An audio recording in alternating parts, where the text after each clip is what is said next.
एक बार की बात है, एक व्यक्ति को कहा घर पे मेहमान आ रहे हैं, तुम कुछ मिठाई लेके आ जाओ। व्यक्ति दुकान पे गया और अच्छे से रसगुल्ले दिखे उसे।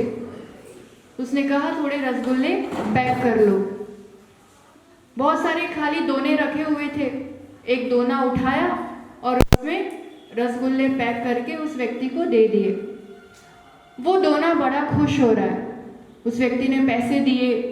उसको लगा कि मेरे लिए पैसे दिए जा रहे हैं, और उसको बड़ा संभाल करके वो व्यक्ति गाड़ी में बैठा है, घर तक लेकर के जा रहा है। तो वो दोना तो इतना खुश हुआ जा रहा है, इतना बोले जा रहा है कि आज तो मेरे बढ़िया काम हो गया। देखो कितनी बड़ी गाड़ी में मुझे कितने नाजों से लेकर के जा रहे हैं।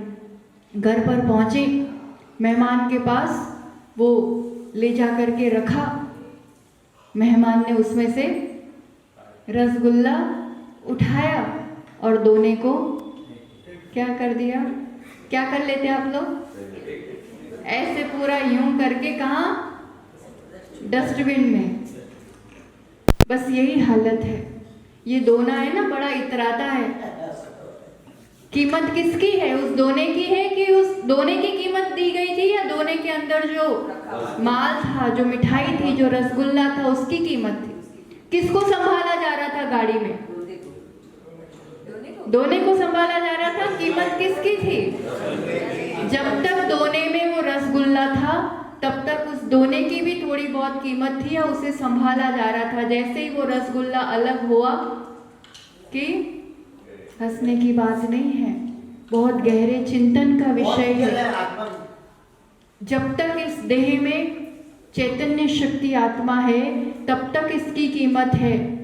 बाकी यही घर वाले जो संभाल करके, हम जो इसकी सुरक्षा कर रहे हैं, कीमत शरीर की है, संभाल शरीर की है, कब तक करोगे? किसकी कीमत है? कितना ख्याल है दिन रात उठते जागते सोते बैठते? बताओ।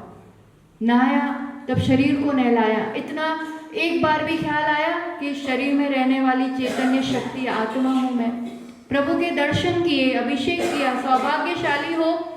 अभी कह रहे थे थोड़े से घर है, घर कितने हो वो महत्वपूर्ण नहीं है। कितने छोटे गांव या बड़े शहर में रहते हो वो महत्वपूर्ण नहीं है। वहां जिनालय है और आप दर्शन करने आते हैं, ये सौभाग्य है। किसके दर्शन करते हैं हम? क्या शिक्षा देते हैं वो? क्या सीखना है उनसे? वो आत्मा का वास्तविक स्वरूप है, जिन्हें हम प्रतिदिन इन आंखों से निहारते हैं, जिनको छूने का, अभिषेक करने का, जिनकी पूजन करने का गुणानुवाद करते हैं, और उस मार्ग पर उस आत्म तत्व को पहचान कर उस वेद विज्ञान के साथ पूर्ण रूप से जिस अध्यात्म को जीते हैं, वो दिगंबर मुनिराज। तो क्या घर पे बैठ के श्रावक कुछ नहीं करेगा? दर्शन इसीलिए करते हैं वीतराग मुद्रा के, वो परमात्मा स्वरूप। हम वो तो जब बन पाएंगे जब थोड़ा बहुत इस अंतरात्मा की फिक्र होगी, चिंता होगी, उसकी कीमत मालूम होगी। क्रियाएं दोहरा लेना, प्रतिदिन दर्शन करना, प्रतिदिन पूजन करना, ये अलग बात है, पर इसका उद्देश्य क्या है? वो याद दिलाने आते हैं हम यहाँ पर। वो अपने आप को यहाँ स्मरण दिलाने आते हैं कि मैं कौन हूँ। यहाँ भी अगर इस शरीर की संभाल रही, यहाँ भी अगर उस कषायों की पुष्टि रही कि मैं दरवाजा खोलता हूँ तब तो मैं ना हो तो अभिषेक, शांति धारा में भी मन अशांत हो जाए तो समझ लेना अभी उस तत्व तक पहुंचे नहीं है, सिर्फ बाह्य क्रियाएं हो रही है। मूल उद्देश्य यही है। सौभाग्यशाली हो कि ऐसी पुण्य धरा, ऐसी बागड़ की धरा में जहां गुरुओं का आवागमन होता है, जहाँ वीतराग प्रभु के दर्शन, उस चीज की महिमा है। बचपन से ये माहौल मिला हुआ है, पर उसका जो मूल उद्देश्य है वो कहीं चूक नहीं जाए। जरा सी खांसी आई, कौन याद आता है? थोड़े से बहुत बेचैनी हुई, बांसवाड़ा जाना पड़ता है, दाहोद तक जाना पड़ता है। कहाँ जाना पड़ता है? यहाँ डॉक्टर है, बांसवाड़ा तो जाना ही पड़ता है। और डॉक्टर्स कुछ कह दे कि अब विश्वास नहीं होता है, किसी की बात हमें अपनी आत्मा पर विश्वास नहीं है, उसकी शक्ति पर विश्वास नहीं है। कुछ भी करते समय आप सोचोगे गृहस्थी में तो ये मुमकिन ही नहीं है, लगता है ना। बिहार में भी 2 दिन पहले एक जन, यहाँ रहते हैं तब तक तो ठीक रहता है, पर यहाँ से फिर बाहर जाते फिर पता नहीं तब परिणामों को कैसे संभाला जाए। वहाँ संभालने के लिए यहाँ आते हैं। एक बार मोबाइल चार्ज करते हैं फिर पूरा दिन वो चलता है कि नहीं, ये तो चार्जिंग स्टेशन है, ये तो याद दिलाने हम आते हैं, फिर तो पूरा दिन। और गृहस्थी में भी ये मुमकिन है, और यहाँ मुमकिन करते तब यहाँ तक पहुँचते, और यहाँ तक पहुँचते फिर वहाँ तक वैसा बना जाता है, यहीं रह के किया जाता है। माताओं को तो अनुभव है, सब काम करते हुए भी बच्चा अगर सो रहा है उस क्या बोलते हैं झूले में, पालने में, कहीं भी चले जाओ, कुछ भी काम कर रहे हो तो पूरा एक तरफ एक बाजू तो ये रहता है नहीं कि वो क्या कर रहा है, सही सो रहा है कि नहीं, कि खेल रहा है कि नहीं, कि उसका टाइम हो गया, थोड़ा बहुत हलचल करे तो भी सब काम छोड़ के 1 सेकेंड उसको दे दोगे वापस, उसको सब करते हुए वो ध्यान रहता है कि नहीं। अभी कह दे बच्चा क्या कर रहा होगा, उसकी याद आती कि नहीं, अलग से याद करना पड़ता है उसको, अलग से याद करना पड़ता है बच्चों को, कि याद रहती है हमेशा। भगवान को अलग से याद करना पड़ता है कि याद हमेशा रहती है, गुरुओं की हमेशा रहती। ये रुचि का विषय है, जहाँ जिसकी महिमा है, जहाँ जिसके प्रति अनुराग है, जहाँ जिसके प्रति लगाव है, तो फिर अपने आप सब काम करते हुए भी वो ध्यान रहता ही है उसका, वैसा लगाव, वैसी ही महिमा इस आत्मा की जग जाए तो सब काम करते हुए, गृहस्थी के काम करते हुए भी एक तरफ थोड़ा बहुत तो ध्यान रहता ही है कि मैं कौन हूँ, और इससे गृहस्थी भी सुधर जाती है। फिर बहुत ज्यादा आकांक्षाएं, इच्छाएं नहीं रहती है, जो कुछ रहता है उसमें एक सहजता बनी रहती है। सब कर्तव्य भी अच्छे से निभा पाते हैं, पर बहुत ज्यादा कर्तापना, बहुत ज्यादा फिर ये सब बंद हो जाता है। ये ख्याल बना रहना चाहिए, और अंतिम समय में ये ख्याल हो गया तो फिर तो वो समाधि मरण का स्वरूप ले लेगा। और एक बार समाधि मरण हो गया तो इस जन्म मरण से, रोज अर्घ बोलते हैं कि जन्म जरा मृत्यु विनाश नाए, उत्ते से हो जाएगा, उत्ते से हो जाएगा। तो क्यों बोलते हैं, जीतना है इन चीजों को, अंत लाना है अब इस संसार का, और उसका आधार है सम्यक दर्शन, उसका आधार है इस आत्म तत्व की पहचान, उसका स्मरण, उसके बिना नहीं हो पाएगा। एक बार आचार्य भगवान विहार करके जा रहे थे, एक व्यक्ति दौड़ा दौड़ा आया उनके चरणों में, आचार्य भगवान आप आशीर्वाद दो, मैं इतने समय से मेहनत कर रहा हूँ, रोज दीवार खड़े करता, थोड़े दिन रहती और गिर जाती। आचार्य भगवान से रास्ते में थे, सहज एक नजर डाल दी, क्या बात है। आचार्य श्री मुस्कुरा दी, कहते इसकी नींव कहाँ है। तो व्यक्ति क्या कहता है, नींव व्यू नहीं बनानी, जो चीज दिखती नहीं उसके पीछे मैं पैसा क्यों खर्च करूं। सच्ची घटना है। तो कहते हैं वो चीज दिखती नहीं, मैं ना पैसा ना डालूं उसके पीछे, समय भी दो, पैसा भी दो, नहीं है। अब वो कितने ही समय दीवार खड़ी करता जाए, कितना टाइम रहेगी वो दीवार। हम सुख, शांति, आनंद, उसके घर महल तैयार करना चाहते हैं अपने जीवन में, पर जब तक धर्म की नींव नहीं होगी, सम्यक की नींव नहीं होगी, तब तक वो ज्ञान दीवार की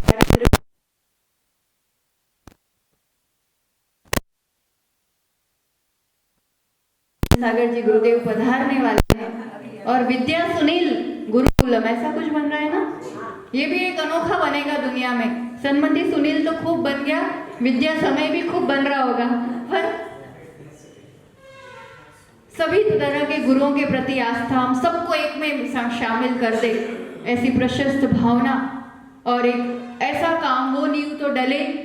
और इस धरा पर ऐसा एक गुरुकुल है ना, गुरुकुल बनने जा रहा है, तो स्कूल बनने जा रही है ना, हाँ, तो भावी पीढ़ी के लिए तो आप चिंतित हैं और उसके लिए कुछ ऐसा तैयार कर रहे हैं, बहुत अच्छी बात है। अपना वर्तमान भी वैसा कर ले कि जिनसे आने वाली पीढ़ी हमारे जीवन से कुछ सीखे, कुछ समझे, वो कषायों की मंदता, वो सहजता, वो समता, और उसके साथ फिर उन संस्कारों के साथ आने वाली पीढ़ी के लिए भी जो यहाँ वो भैया अचाव आए। हम कब से सुबह से ध्यान कर रहे हैं कि जिनकी जगह है और जो विहार करा माता जी को अभी बोले कि वो भैया नहीं दिखाई दे रहे। बहुत अच्छी बात है, आपके स्थान पे ही होने वाला है ना वो। बहुत बड़ा सौभाग्य जगा रहे हैं ये, और आचार्य भगवान को कितना ही घुमा घुमा के पर लेके आएंगे। अच्छी बात है, पक्का हो गया। 29 तारीख को आचार्य भगवान का विशाल संघ।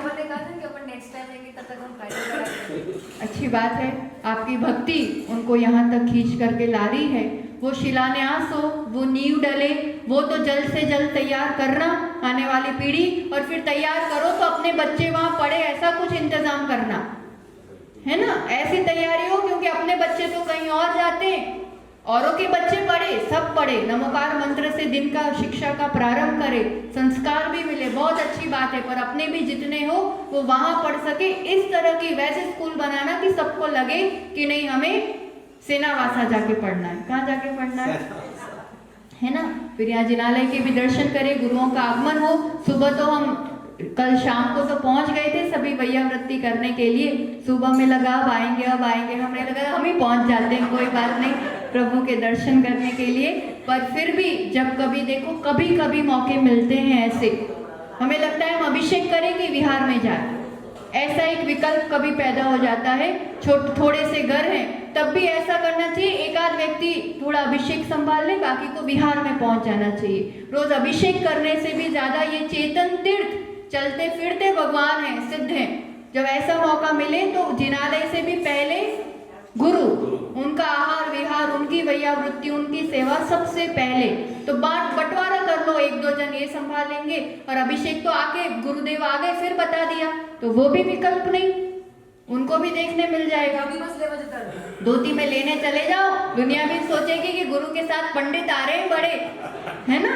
तो धोती में लेने चले गए, विहार करा के ले आए, फिर आके अभिषेक दिखा दिया, अपने सब विकल्प पूरे।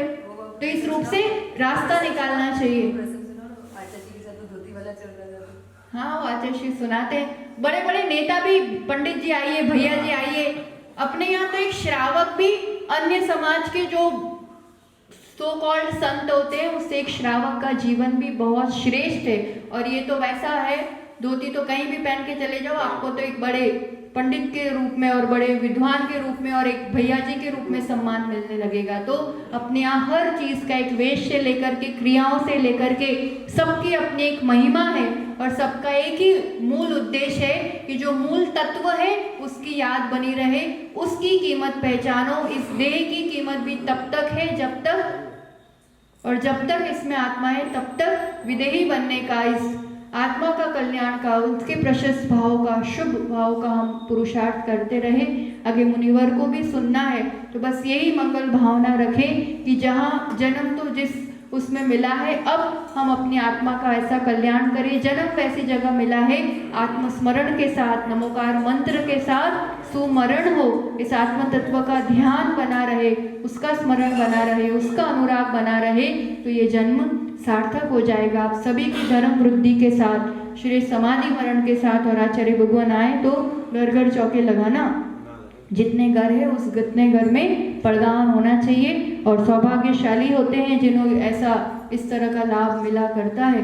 तो इसी मंगल भावना के साथ कि आप सबको हमेशा देवशास्त्र गुरु के सानिध्य के साथ, पर फिर घर में लेके कमलवत जीवन हो, वो सम्यक की निर्मलता बढ़े, और आपके जीवन में भी रत्नत्रय धर्म आए, और आगे ऐसे रत्नत्रय की श्रेष्ठ साधिका, ऐसी अध्यात्म मूर्ति जिन्हें प्रतिपल अपने इस आत्म तत्व का ख्याल है, ऐसे आरिका विज्ञानमती माता जी के दर्शनार्थ घाटोल और महाराज जी वात्सल्य वारिधि आचार्य वर्धमान सागर जी के दर्शनार्थ पारसोला पहुंच रहे हैं। तो यहाँ बीच का पड़ाव हो गया, अभी कुछ दिन पहले ही तो गए हैं यहाँ से, पर उस टाइम हमको आपके उस टाइम शाम मिल गई थी, अभी सुबह मिल गई।